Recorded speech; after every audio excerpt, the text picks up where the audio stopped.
Baik pemirsa, sebanyak 2 orang untuk mengisi kekosongan kasih pembinaan dan kesejahteraan, dan 5 peserta untuk mengisi kekosongan 2 kepala dusun di Desa Kombo, Kecamatan Wawo, Kabupaten Bima. Diikuti oleh 7 peserta terdiri dari lulusan S2, S1, SMA, dan bahkan ada juga yang paket C. Ujian dilakukan secara efisiensi, cepat, dan akurat, ramah lingkungan, fleksibel, dan keamanan sosial. Peserta juga tidak hanya tamatan SMA, namun ada juga S2 dan ada juga peserta paket C guna mengisi jabatan perangkat desa dan kadus pemerintah Desa Kombo, Kecamatan Wawo, Kabupaten Bima melalui panitia menggelar ujian perangkat desa dan kepala dusun. Ujian yang dilakukan sistem komputer based test atau komputer assisted test yang berlangsung di aula kantor desa setempat. Kegiatan yang digelar Senin 30 Desember tahun 2024.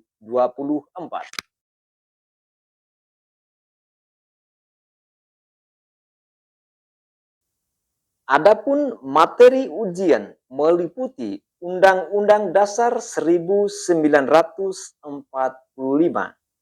matematika, agama, dan pengetahuan umum.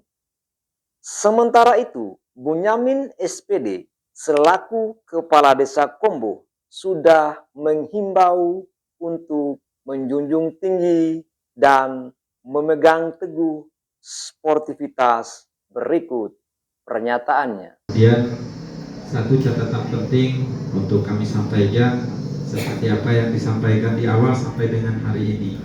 Jadi kami sudah berupaya semaksimal mungkin dari awal. Ya, ada 2 hal model desain tesnya, ada sistem manual dan lewat CAT ini. Nah, sehingga disepakati lewat forum dulunya, ya pola yang inilah yang kita kembangkan. Kemudian yang kedua, tidak ada dusta di antara kita, semuanya bisa kita lihat dan nilai bersama. Saya saja baru 2 kali komunikasi dengan panitia kemarin malam, cuma mereka tanya hal-hal yang kaitan dengan teknis saja. Kalau dengan ketua, saya batasi memang komunikasi dengan ketua, kemudian seluruh panitia. Nah, begitu juga dengan dari keluarga besar yang ada di Desa Kombo. Memang saya secara pribadi ya, bahkan losarero wati ya, apalagi untuk dan lain-lain. Memang ini pola yang kita lakukan ini semuanya saling jaga, sehingga menjaga kesepakatan di awal sampai dengan di akhir. Kemudian yang terakhir ya, selamat kepada yang mendapat nilai tertinggi. Nah, bagi adik-adik atau teman-teman yang tidak lolos karena memang hanya satu, ya formasinya satu di tiap wilayah, begitu juga di Dortoi karena satu kepala dusun, kemudian begitu juga dikasih pembinaan dan kemasyarakatan. Nah, begitu juga di dusun Rasabau, ya formasinya satu. Ya, jadi yang lolos mana yang mendapat nilai tertinggi.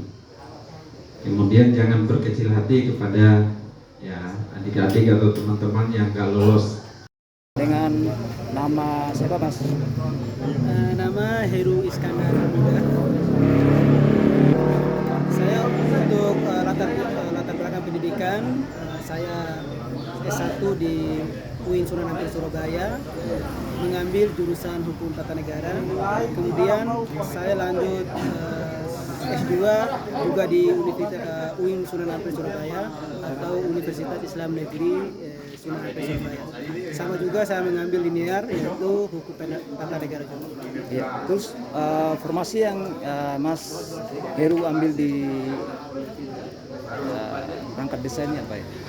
Sedikit cerita, ini mungkin berat bagi saya.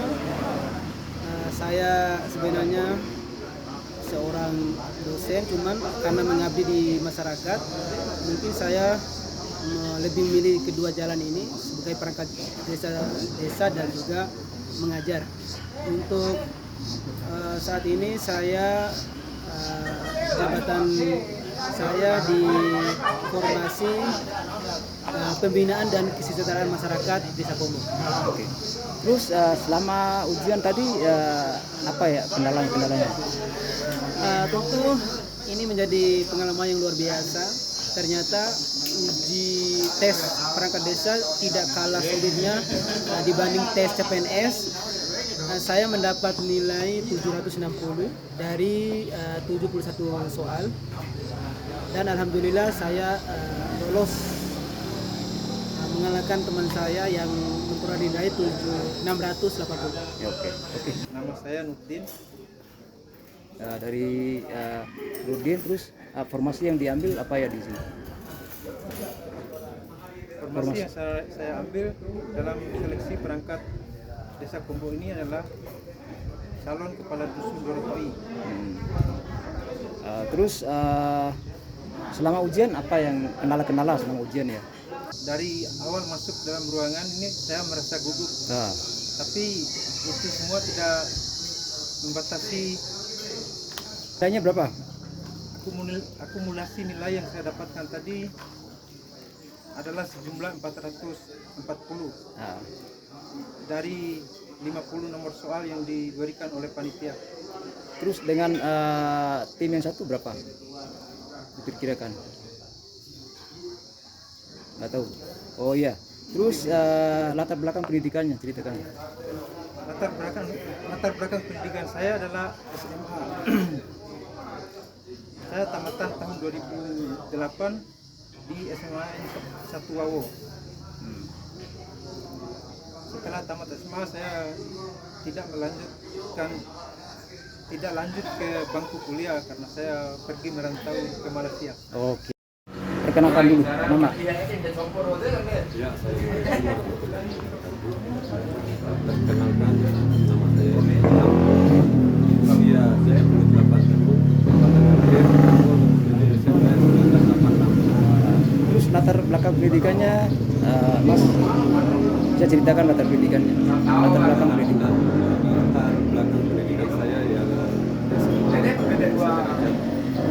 Tidak lanjut ke perguruan tinggi. tidak SMA di mana?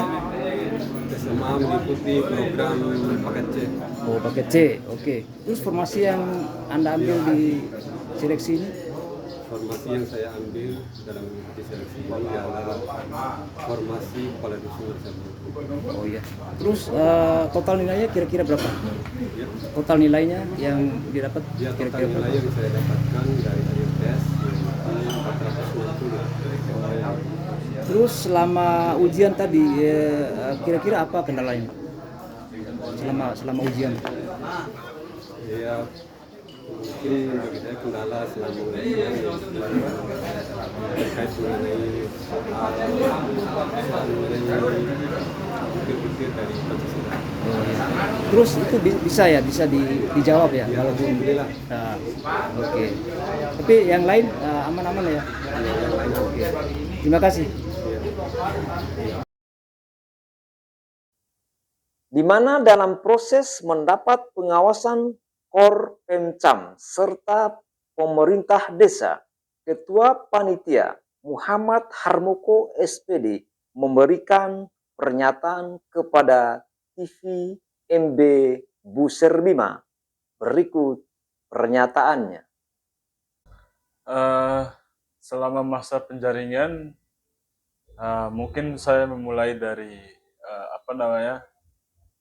bagaimana kemudian terniatnya untuk menyusun satu mekanisme tes berbasis CBT. Tentu ini pertama Desa Kombo, dan kemudian kita harus mengupayakan bagaimana masyarakat percaya dan masyarakat juga percaya untuk mendaftarkan diri menjadi bakal calon seleksi perangkat Desa Kombo, dan itu yang menjadi tantangan terbesar bagi kami. karena kemudian masyarakat sudah terjebak dengan pandangan bahwa perangkat desa itu sudah ditentukan dari awal melalui jalur kolusi, nepotisme, dan korupsi. Jadi bagaimana mengubah mindset masyarakat bahwa kami meyakinkan pada tes kali ini tidak ada hal-hal yang seperti itu. Tentu itu menjadi tantangan yang sangat berat. Dan kemudian kedua, kalau persoalan teknis jelas itu tidak menjadi tantangan besar karena sejak awal tim kami adalah tim yang memiliki sumber daya manusia yang cukup untuk bagaimana kemudian memenuhi kebutuhan sumber daya teknis di dalam proses CBT ini. Dan yang paling besar seperti tadi, tantangan yang paling besar itu bagaimana meyakinkan masyarakat untuk percaya pada tes ini sehingga peserta bisa kemudian mendaftarkan diri. Jadi kami sampai dengan 3 kali membuka pendaftaran dan mengupayakan di media sosial melalui video, melalui podcast dan sebagainya meyakinkan masyarakat tentang bahwa ini benar-benar real tanpa ada KKN di dalamnya. Terus rentang waktu antara pembuat soal diterbitkan kira-kira berapa hari? Untuk soal? Soal diterbitkan rentang waktunya. Oke. Kalau untuk soal itu dikirimkan hari kemarin jam 9. Itu dikirimkan kemarin jam 9, tapi itu baru datang soal. Yang datang itu bank soal sejumlah 300 nomor. Nah, lalu kemudian passwordnya itu baru kemudian kami minta itu selesai maghrib. Jadi walaupun kemudian dokumennya itu udah dikirim, tetapi kami belum bisa buka. Sebab kemudian pembukaan dokumen itu dengan password itu harus kemudian memenuhi kriteria undang-undang, yaitu harus ada pengawas. Jadi kemudian kami berkomunikasi dengan pengawas datang dan kemudian meminta izin kepada peserta juga, lalu kemudian kami membuka soal. Itu kira. Soal antara formasi aku sama formasi perangkat desa dengan kasih. Isra. Ya. Terus itu soalnya beda ya Pak antara kedua formasi? Yang membedakannya adalah jumlah nomornya saja. Soalnya sama. Dua formasi itu sama ya? Iya, dua formasi itu sama. Terus itu secara acak? Ya, itu diacak langsung di aplikasi. Ya. Terus per pesertanya diacak apa satu soalnya? Per pesertanya itu diacak berdasarkan mekanisme masing-masing. Jadi pengacakannya tidak sama semua. Ada yang misalnya katakan saja karena mereka masuk dengan token. Jadi di token itu kemudian token yang mereka masukkan akan menentukan yang mengacak soal yang mereka dapatkan. Itu kira-kira. Bukan cuma soal yang diacak, tetapi pilihan opsi jawabannya. Nah, misal katakan saja katakan saja misalnya pilihan yang misalnya ABC-nya itu diacak juga. Oh ya, randomnya seperti itu. Randomnya gitu kira-kira.